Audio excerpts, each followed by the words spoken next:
sacrifice the poor, the working poor, and the barely middle class to protect the ultra wealthy? Or do we treat our people as America's greatest asset and ensure everyone has a real chance to live a good life?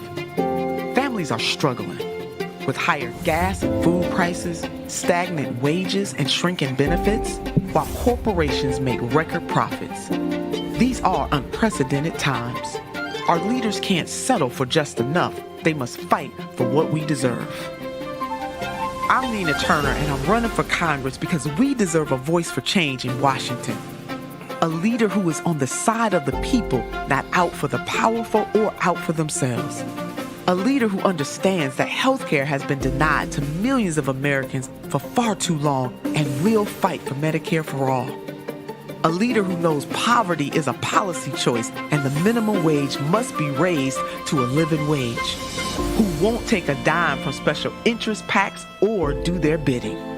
You deserve a leader who is from here, who knows what it's like to grow up and live their life in this community, who has stood up for reproductive justice and served on the front lines of the fight for criminal justice reform and voting rights, not for days, but for decades. A member of Congress that stands shoulder to shoulder with leaders like Bernie Sanders, unapologetically to fight for working people and speak truth to power. And here's the truth. Greater Cleveland needs a change maker, not someone who just go along to get along. We can put an agenda through Congress that puts working families first, and that's worth fighting for. Something you can feel. Good union jobs, expanded health care, child care, and climate justice. Winning the battle against Republicans and the holdouts in our party will only happen when we put it all on the line for everyday people. An America as good as its promise is worth fighting for. Our children are worth fighting for. Our future is worth fighting for.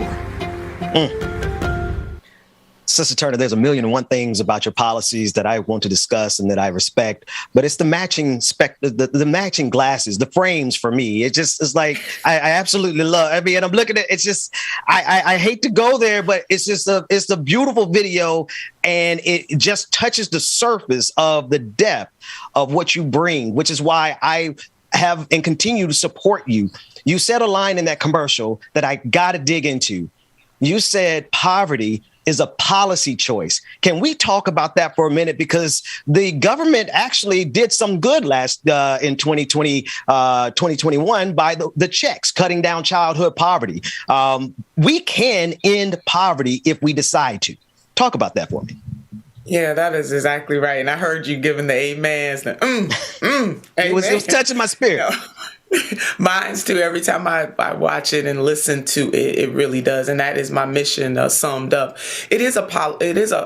Poverty is a policy choice, and we can make new choices. We know that not only the checks, as you laid out in the CARES Act, but also the child tax credit cut childhood poverty in half. Now, I would argue when you got a good thing going, keep building on it. Don't go the other way. Let's go for 100%, because cutting it in half means that we still have more work to do. But instead of building on that, we back in a situation right now where the child tax credit is gone right now because you have members of Congress, particularly on the Senate side, who cannot get it together. We can absolutely make sure that people have paid family and medical leave, Dixon. I mean, look at what is happening with the pandemic. So many people who punch a clock for a living cannot take off, no matter how sick they are or somebody in their family, because they won't get paid. What is wrong with making sure in the United States of America, let's follow the lead of some of the other industrialized nations and ensure that people have paid family and medical leave, that people have the requisite time that they need to take to deal with some of the personal challenges that happen just because you are a human being. What's wrong with investing in 2-year? I want to see universities too, but let's go ahead and start with 2-year colleges. We just got word that even that is stripped out, that they're not going to make 2-year colleges tuition free, which would cost about $45 billion over 5 years. It is worth the investment. If we look at it as the way that we invest in K through 12 education and we make it pre-K to at least 2-year college, we have a social contract Brother Ben, that doesn't make, we are making an investment. What is wrong with having a living wage? They caved on that right away and blamed the That's damn parliamentarian. So again, if we make different choices, then we will have different outcomes.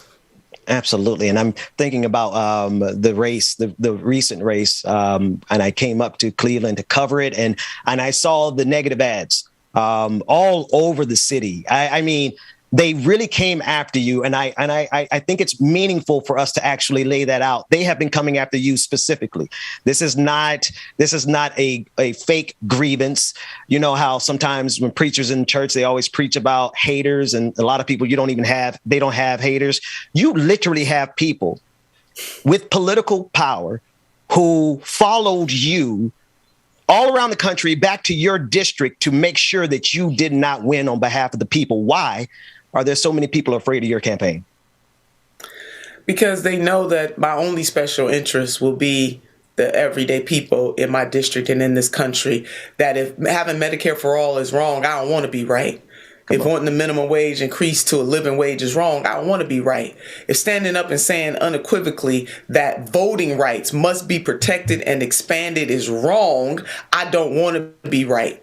You know, and they know this, so they know that I'm not going to equivocate on these issues, and that is why they launched an Anybody But Nina campaign. It was real, Brother Ben, and you know because you were here, you got to see it for yourself. It was absolutely real, and the numbers, the phone calls that I got from people who are in the know, who had their ear to the ground, who even talked to some of the people who said we coming at her.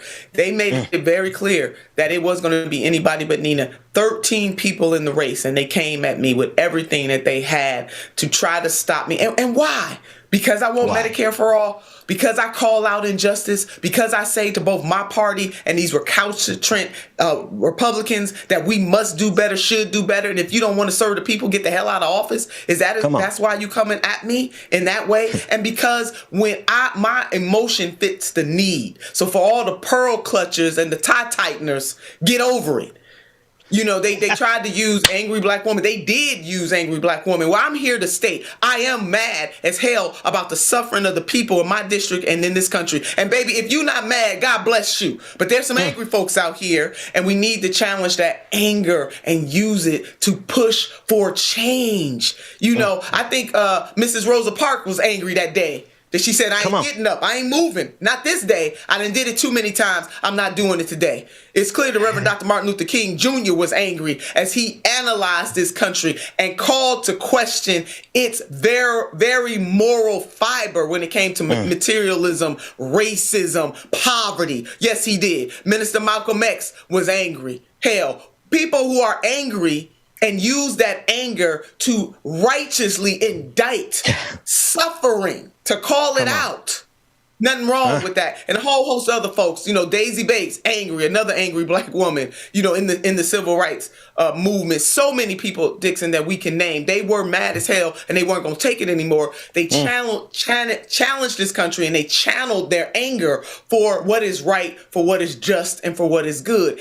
And my last point to this, if you were drowning in the middle of an ocean, who do you want to come and save you or to help save your life? Do you want the person that got to clutch the pearls or tighten the tie or make sure that everything is all prim and proper? Or do you want the person that's going to throw caution to the wind and no matter what it takes, get out there and help to save your life? That's how I'm rolling. I am a hell-raising humanitarian, and I know that my style and affect is not for everybody, but too many people, whether they're black or brown or Asian or the swirl in between, whether they Jew or Gentile, Muslim, atheist, agnostic, young, seasoned, gay, straight, it doesn't matter. People are suffering in this country, and we can't turn a blind eye to it. And we don't need people who just gonna go along to get along or put their finger up in the wind to see which way the wind is going, decide to support things like Medicare for all when it's popular, but ain't gonna do a damn thing to make sure that it actually happens.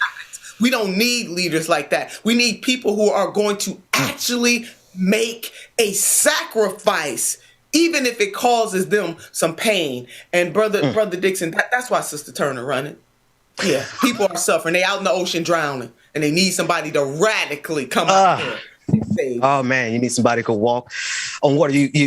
One other person got angry and chased the capitalists out of the temple. Jesus. Come on. Tell us before you get out of here, because if I had an organ, you were preaching just a second ago. But before you get out of here, I want you to tell the people how they can support you, where they can go and get more information about you, but also talk about that liberation part of your faith, because you're doing this we've talked. I believe that you're doing this as a testament to your faith that doesn't want to see anybody marginalized or oppressed. Speak to those two things. Nobody. No, I don't want to see anybody. A poet, Langston Hughes, asked the question, what happens to a dream deferred? I'm just working with a whole bunch of other folks, because not one person can do it alone, to ensure, at least to create an environment where very few people have to ask the question about what happens to a dream deferred. And that is the workaday people of this country, the poor, the working poor, and the barely middle class, no matter how they identify, no matter what they bring to the table, no matter where their ancestors hail from, that they don't have to ask those questions. And for me, I am on assignment. It is like being a missionary. I mean, this calling is all on me. I couldn't stop doing the work, even if I tried. And I don't have to have, it's not about having a fancy title to do the work, but what other levels, where are the places that we can shake things up? Everybody has a role to play. And I do firmly believe that my district, which is the city of Cleveland is the poorest city of its size in the United States right now, definitely needs a change maker, somebody that has a vision that will provide provision for the people. And when you are a visionary, you don't go with the status quo. You can't say that this is, 50%, for example, cutting the child tax credit and cutting poverty by 50% is good enough. You say, amen, I'm glad we did it. Now, what about the other 50%? What about it? What about it? So people can find NinaTurner.com, time, talent, and treasure. We need it all. This is going to be a fight. As it was in 2021, those same forces are already back out. They will try to do the same thing in 2022. But we have an awesome opportunity, because this is the regular election cycle. Constitutional offices are on the ballot in Ohio. A United States Senate office is on the ballot in Ohio. And I do not believe that all of those Republicans who crossed over in the special election will cross over this time, because they need to get their nominees in place. If you believe that we can have better, that we can do better, that you deserve better, then I need you to fight with me and help me make it to the United States Congress. I will be elected from this district, but my service will be to this entire country, and you won't have to wonder where I stand. Now, we might not always agree on every single issue, but you won't have to worry where Sister Turner stands. It is going to be for the marginalized, the dispossessed, the people who are down and out, the people who are hurting the most, who need to know that somebody actually gives a damn about their suffering, and who will help to make some crooked paths straight to help them be able to live out their greatest greatness.